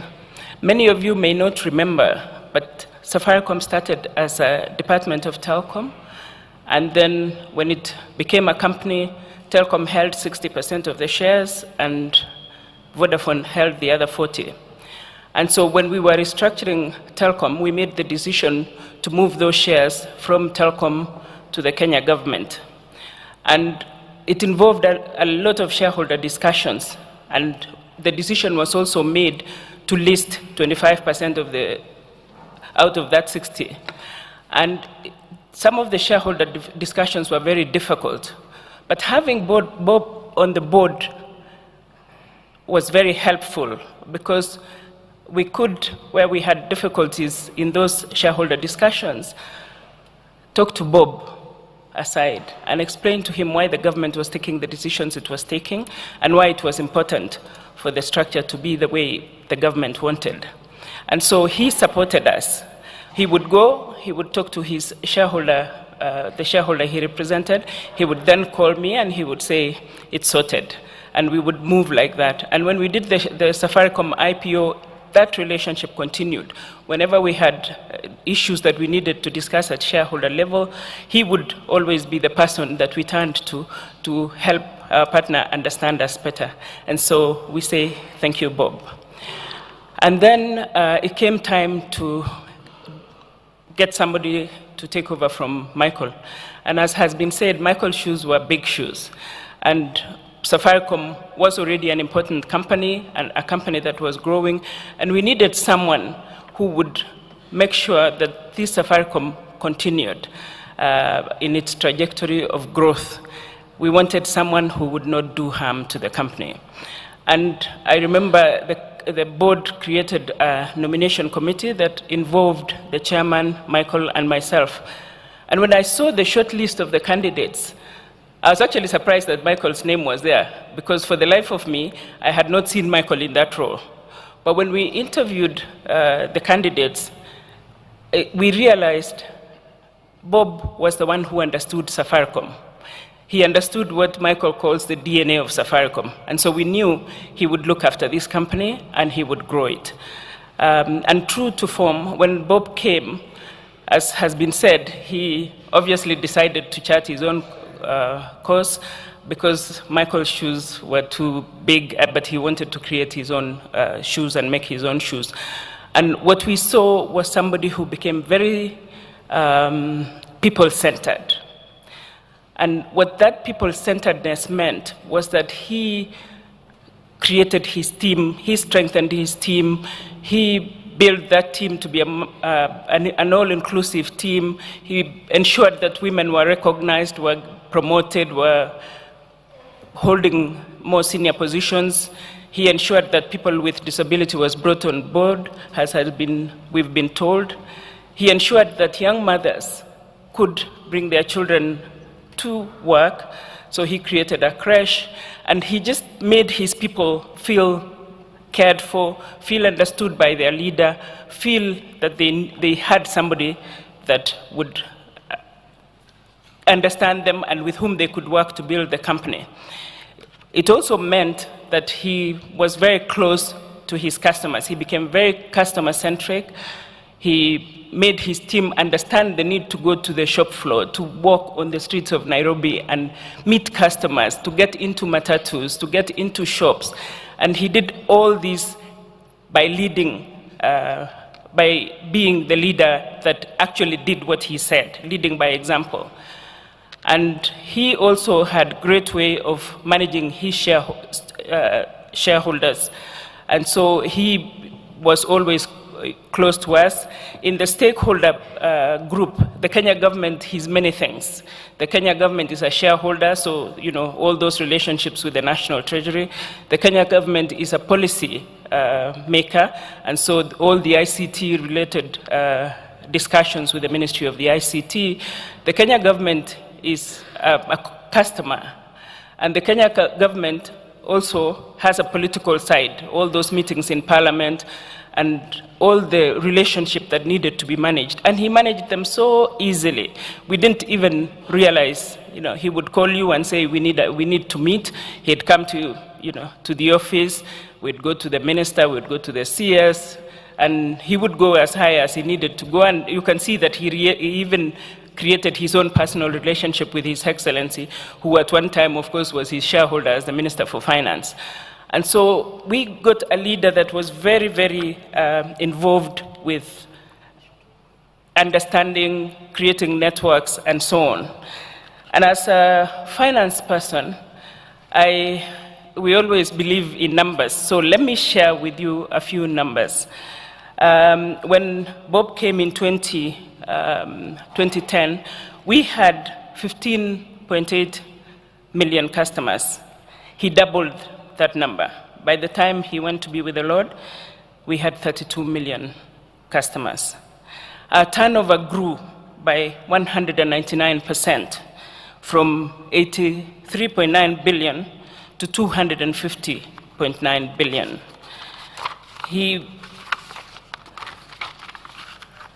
Our net income grew by 319%, growing from 15.1 billion in 2010 to 63.3 billion in 2019. And somebody spoke about the taxman.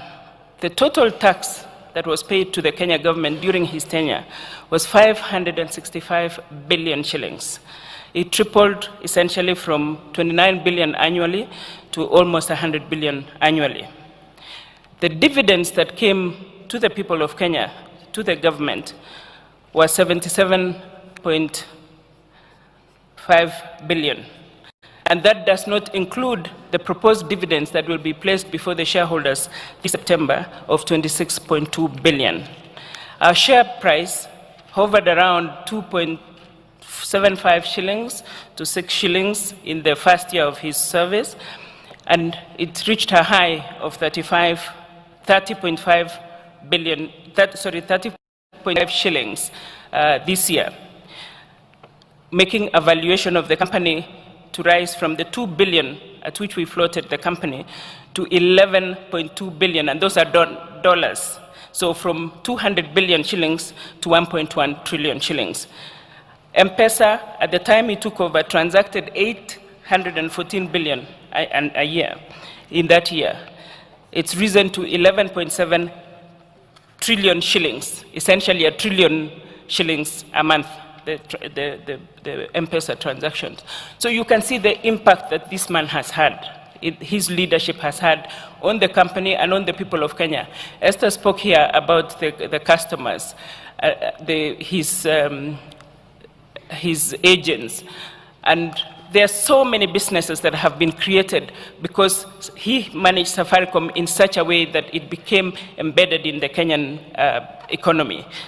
And he also had a social impact on many people. He was just an ordinary guy, a guy who went to the streets, somebody who took us to jazz, somebody who developed this young musical talent that is in this country, somebody who touched all lives. He introduced Wi-Fi in matatus just so that the common man was able also to transact business on his commute to work. So today we honor a great man. We honor a family man, a leader, a friend to whom we owe a debt of gratitude. And so we say, thank you very much, Bob. Asante sana, umetenda wema, umeenda zako, lala salama, Bob.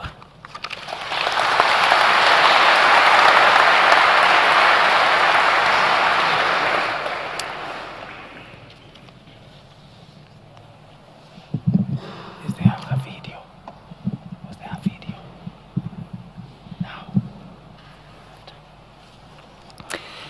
We've done very well, and we need to bring this to an end.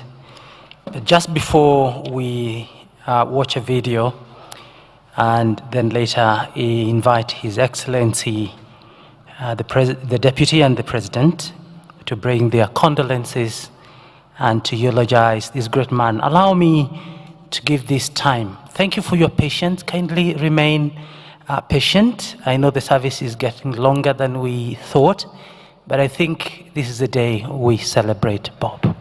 And so, Wamboi, I would like to invite you now to give your message before we listen to a video.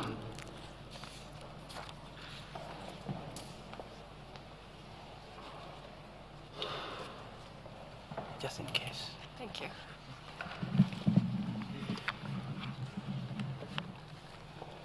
Good afternoon. Good afternoon. Bob liked to quote His Excellency John Mahama, who once told him of power and succession that one must leave when the applause is loudest. Bob left when the applause was loudest. There is a man I would like to thank for reminding me in the midst of my grief that Bob was a different sort of person. On Tuesday, as our convoy made its way to Kariokor for Bob's cremation, an elderly gentleman in a bright orange jacket stood on the side of the road, raised his right arm in the air in salute. As our convoy slowed down, he shouted, "Bob, we love you. You have done well. Go well, Bob." It was someone that I will probably never meet again, a Kenyan like myself who felt that his duty that morning was to stand on the side of the road and announce to the world that Bob had left a mark in his life. Nothing more. This morning, I'd like to read a speech to you that Bob gave to a group of eager children. I have adapted it a little to suit today's celebration. The message is simple but important, and one that I feel epitomizes the idea behind the man I fondly called Mr. Collymore. The story is lifted from Horton Hears a Who by Dr. Zeus, a speech by Bob Collymore in 2013. A person's a person, no matter how small. One of my favorite stories is about an elephant that hears little people on a speck of dust shouting for help. The elephant does everything in his power to protect the speck of dust because the little people who live on that speck of dust have asked for his help. In a gentle way, the elephant sets out to help the little people. The elephant places the speck of dust on a clover so that he can carry the speck to safety. But no one else can hear the voices coming from the speck of dust on the clover. Not the kangaroo and his baby kangaroo, not the monkeys or the eagle or any of the other larger animals in the jungle. He is made fun of by the kangaroo, and eventually the clover with the speck of dust is taken from him by a troop of monkeys and carried away by a swift eagle. Eventually, the unforgiving eagle throws the clover with the little people on it into a huge field of clovers. The poor elephant, who has been chasing after the eagle, searches and searches all 3 million clovers in that field, night and day, until he finds his clover with the speck of dust and the little people on it. The elephant does not rest until he is sure that the little people are safe. The elephant refuses to give up on little people, even though everyone else around him has. He stands by what he believes and defends it. He defends the little people even when the animals threaten to cage the elephant for hearing the small voices. When I was a little boy, my grandmother took in children whose parents could not take care of them. I remember sharing a bed with children and sometimes waking up when none of them had peed in bed. Growing up, I had little brothers and sisters who I wasn't related to except through love. My grandmother, was like the elephant that heard the noise from the small people on that speck of dust. She didn't have much. We were poor, but she reminded me that whatever little we had, we could always share it. She did this because a person's a person, no matter how small. I look out at you this morning. I wonder, do you want what is best for this world? Well, you see, wanting what is best for this world isn't only about saving the world. It's also about the little things that you can do to make a big difference. It's about helping because you can. The company I work for, Safaricom, helps people because it can. We go out of our way to bring fresh water to villages that don't have it. We take medical camps to places where there are no hospitals. We build schools where children are being taught under a tree. We work in those schools because we can make a difference. We know that selling airtime has no value if the world cannot be a better place. We work with those students because we want the best for our world by giving those students the opportunity to be whatever they dream about becoming. It is not because their parents refuse it for them. It is because we live in a world where some people have a lot and some people have very little. It is a blessing to have a lot. It is a blessing to have a roof over your head, shoes on your feet, food for your stomach, and a bed to get into tonight. But the biggest blessing is that you can do a lot with what you have, no matter your size. You can do a lot especially for others who don't have very much. In my favorite story about the elephant and the speck of dust, the elephant is big and has the ability to make people listen, and he uses that ability. He knows he has to protect the people smaller than him on that speck of dust because a person's a person, no matter how small. And the thing is, you're never too small to make a difference in this world. At the end of my favorite story, the elephant is able to save the little people because the smallest of them speaks out and yells for help. In the end, it is the voice of the smallest person on that small speck of dust that saves all the little people and the elephant. Sometimes, all you have to do is to speak up when you think something is not fair. Speaking up is the basic idea of activism. It is calling something out that is wrong so that you can find a way to change it, to make it right.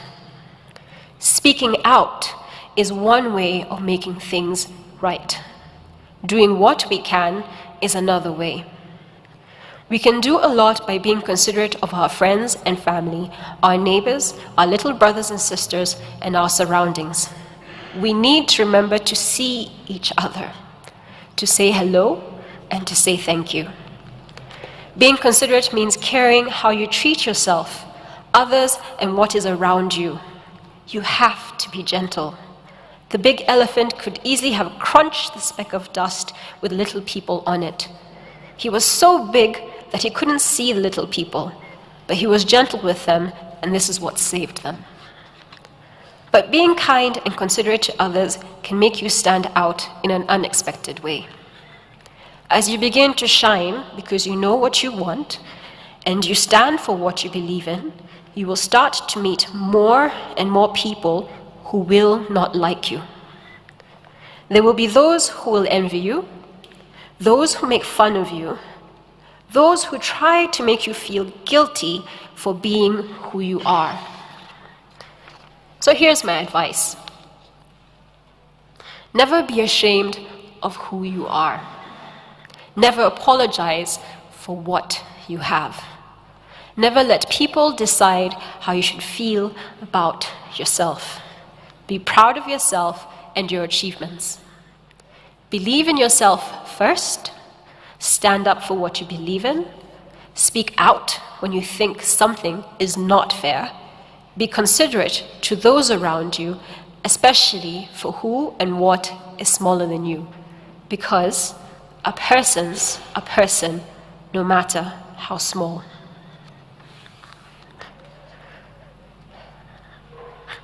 Ordinarily, when we pay respect to those we love, we give 1 minute of silence. Bob has chosen to give us all 8 minutes of music. The piece that is about to play, Adagio for Strings by Samuel Barber, was his request for his memorial and a gift to you all.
It is now my honor and pleasure to welcome the Deputy President, Dr. William Ruto, who will in return welcome His Excellency the President.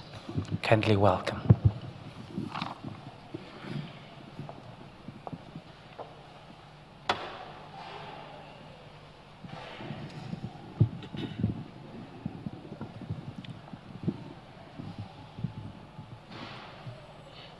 Your Excellency, President Uhuru Kenyatta,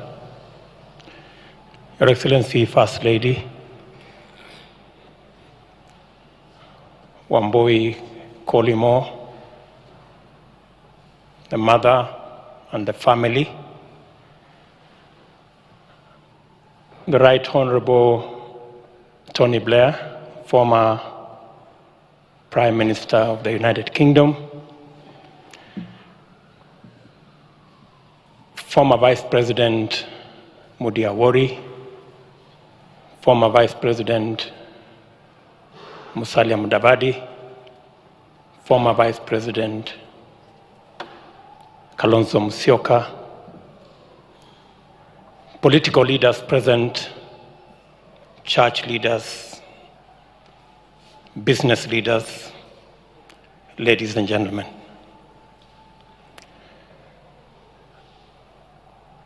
The last time I had an interaction with Bob Collymore was about a month ago when he visited me with a friend. And I know the family has said that we should not mourn, but celebrate the life of Bob Collymore. And indeed, it is a celebration of a life very well lived.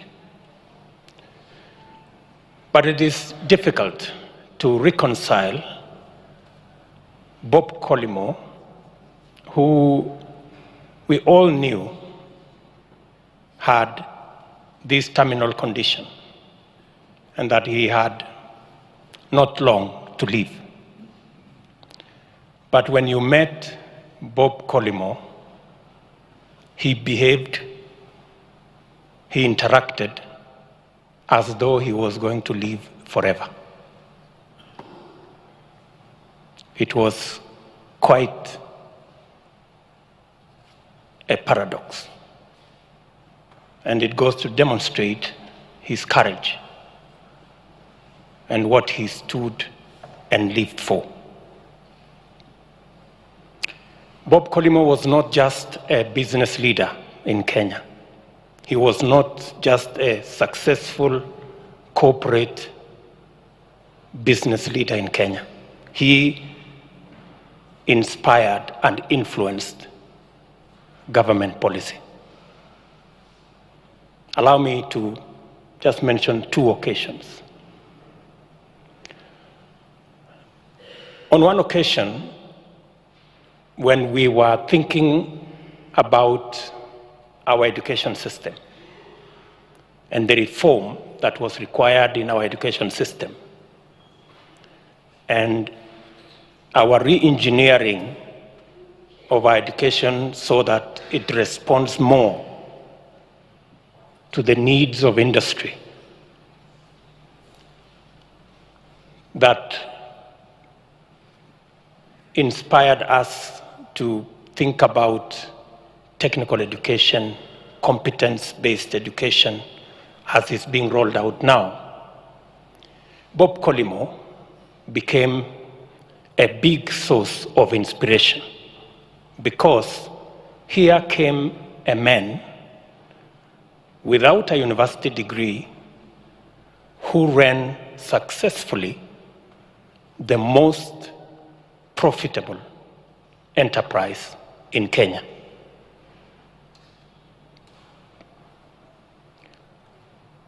On a second occasion, sometime in 2014,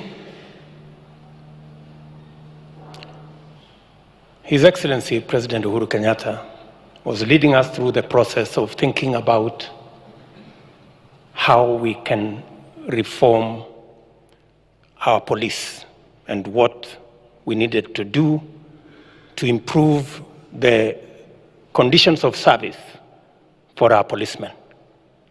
And we went through various motions to look at their insurance, to look at many of the aspects that contribute to their conditions of service. And I remember having this discussion with the former IG, and we got to a stage when we had done many of the things, and we ran into a situation that we could not manage because we were informed by our police that they have an old communication system that sometimes even criminals had a way of listening in. And so something needed to be done. When we explained to His Excellency the President, he told us, leave this one to me. I will have a chat with my friend Bob Collymore. The rest is history. The result is that today we have a modern camera surveillance system and a modern police communication system. That is how far Bob Collymore influenced government policy. And so it is a befitting occasion for us to celebrate this great person who became a Kenyan, probably more Kenyan than many of us. And of course, Bob Collymore was extraordinary because apart from all the time that he spent making sure that Safaricom was ahead of the game, was a business leader, was making profit, he also had time for art and music, which was his passion. And of course, I agree with Joshua, who said here that jazz and classical music is quite a scale up in terms of music in Kenya. Joshua said for the people who think about rumba, and Kofi Olomide and that group, it was quite something. And of course, it was more to those of us who our international scope of music was Mwanza Town Choir and Choir ya Morogoro. So it was quite something for us. And apart from what he did in Safaricom, he introduced us to some things which are new. And as has been said by many people here, Bob Collymore is in a class of his own. And we celebrate his life and the moments that he spent with us, to the family. Bob's courage and the way he did things should be an inspiration to you as a family to look at the situation before you with the courage of Bob and know the things he held dear and carry his legacy into the future.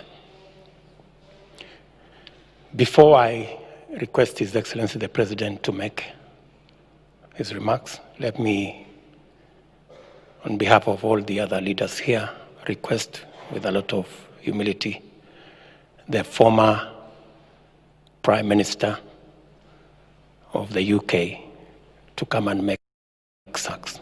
Your Excellency, Tony Blair.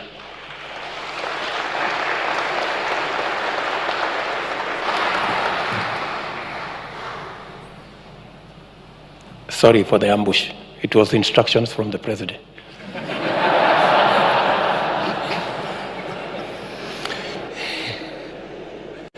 Mr. President, Mr. Vice President, Wambui, Excellencies, ladies and gentlemen, it's actually a great honor for me to say a few words in memory of Bob. When I was preparing to come to Kenya earlier this week, and I heard the news of Bob's passing, I immediately wrote a letter to Wambui, and my office said to me, so who was this person? He was the head of a telecom company. And I said, yes, he was.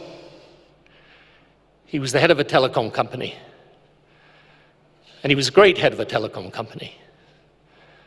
But much more important, he was a great human being and a wonderful example of how a good life can be led. So what I remember about Bob from my conversations with him, oh, one other thing, by the way, I know that tailor the man spoke about. I actually did have a conversation with Bob once about that tailor. I know that tailor. I use that tailor. He's a great tailor. But my wife, who is a believer in equality, is still buying clothes on the basis of that tailor's suits. So, Bob was someone who was a great leader. And he was a great leader because he was unafraid to take positions, unafraid to stand up for what he believed, but also because he was an effective man. He got things done. He knew what his challenges were, he set out to meet them, and he met them. So when we remember him today, my thought as I've sat here and listened to all these speeches is the following: that you can die in old age and frail, and people look back on your life and they will remember many of the things that you have done. But when you die in the prime of life, people are remembering you as if you were still there and with us, as if you were still a vibrant human being before us. And all I can say is that for any of us here, when our time comes, as it surely and must will come, if we are able to provoke even a fraction as much sincerity in admiration, genuine grief at loss, and genuine celebration at example, we will be very lucky indeed. Thank you so much for having me here.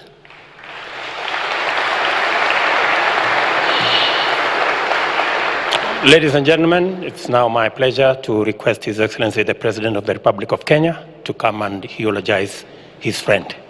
Your Excellency, sir.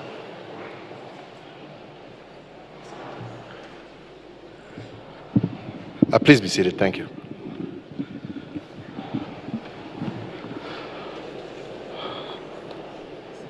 Wambui, the kids, the entire Collymore family, fellow mourners, I'm here today, first and foremost, to join all of you in celebrating a great life, a man who one can say truly lived life, and lived that life not just in service of himself, his family, but in service of society.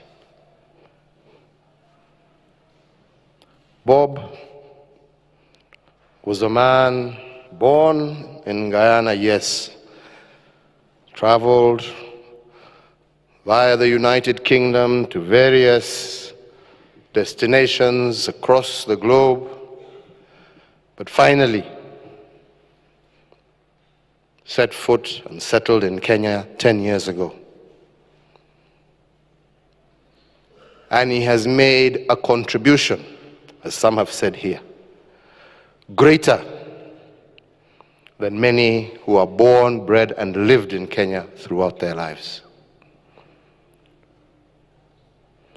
There's three things I can say Bob loved. A fourth one I can also say, but I don't want to mention that here. Amongst many other things. But I am certain Bob loved Kenya. He loved it as his home country. Bob loved Safaricom as if it was his own, a part of his family. And Bob loved his wife and his children dearly. Like I said, the fourth one I won't mention, but some of you here know what it is.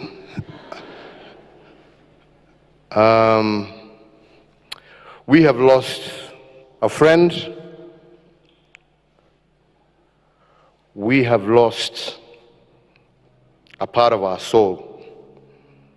And even as we celebrate, there is still pain of being left by somebody who cared so passionately about the things that he did. About 3 weeks ago, I was on a trip to Canada. Time differences and everything. So at some strange hour, consistent, I said, for 2 days in a row, 2 o'clock in the morning, registered, called Bob Collymore, I was wondering. So on the second day, I picked it up and I'm asking him, Bob, why are you calling me at 2 o'clock in the morning? He says, I didn't realize you were traveling. So I said, yeah, I am, and it's 2 o'clock in the morning where I am, so can I call you when I get back? He says, no, I've got something quite urgent I want to discuss with you, but I suppose I can wait until you get back. But I just wanted to tell you, I made you a promise that I'd hang on for another year with the company, but I think I'm going to break that promise. So I told him why. I said, we'll talk about it when you get back. I started asking myself a couple of questions and says, but please don't tell anybody what I've just said. We'll talk about it when you're back. So I get back. I give him a call. You're back. I said, yeah. So I went over to the house.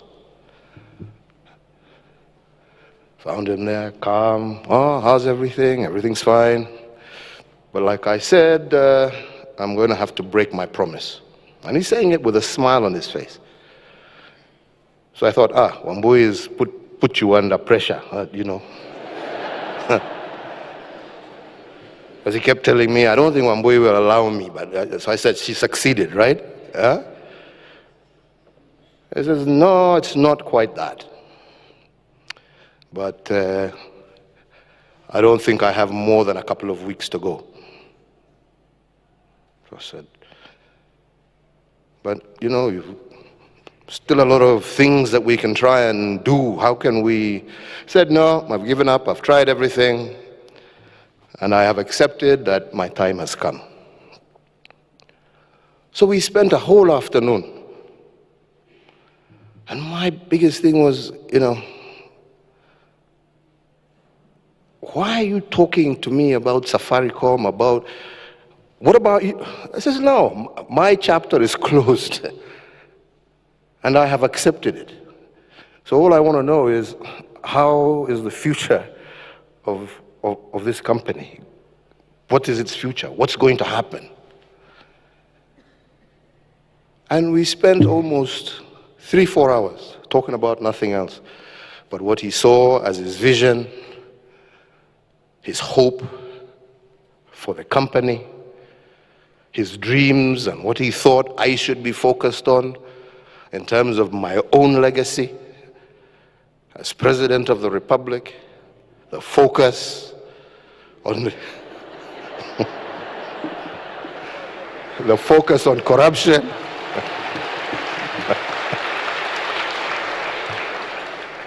and a fight that must be won, the issue of How do we deal with the moral fabric of our society that has collapsed? At the end of the day, I said, Bob, are you sure you want to continue? He said, no. If you're not in a rush, I'm not in a rush. Let's continue. And we had a wonderful, wonderful afternoon together. And when we finished, I asked him, so what can I do for you? You can't do anything for me. I don't need anything. I've sorted out my life. I've sorted out my issues. But the only thing you can do for me is make sure that you all take care of Wambui and the kids. That's all I want. I'm not interested in anything else. Well, we're here, and it's finally happened.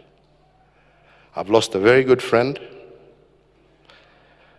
My one disappointment, I was supposed to have gone back to collect something that had been reserved for a special friend.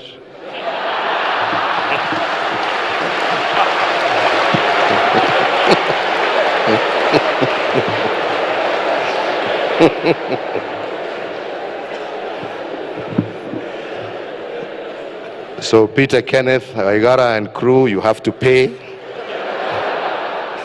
That didn't belong to you.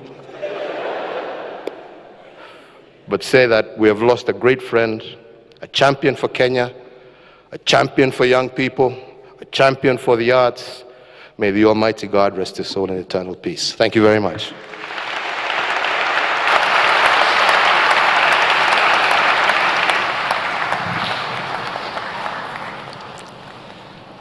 Can you remain standing for a second or few?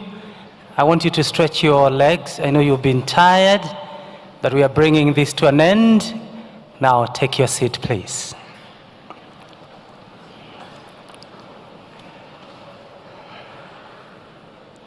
Thank you very much for all the tributes. They have taken long, but they were very important.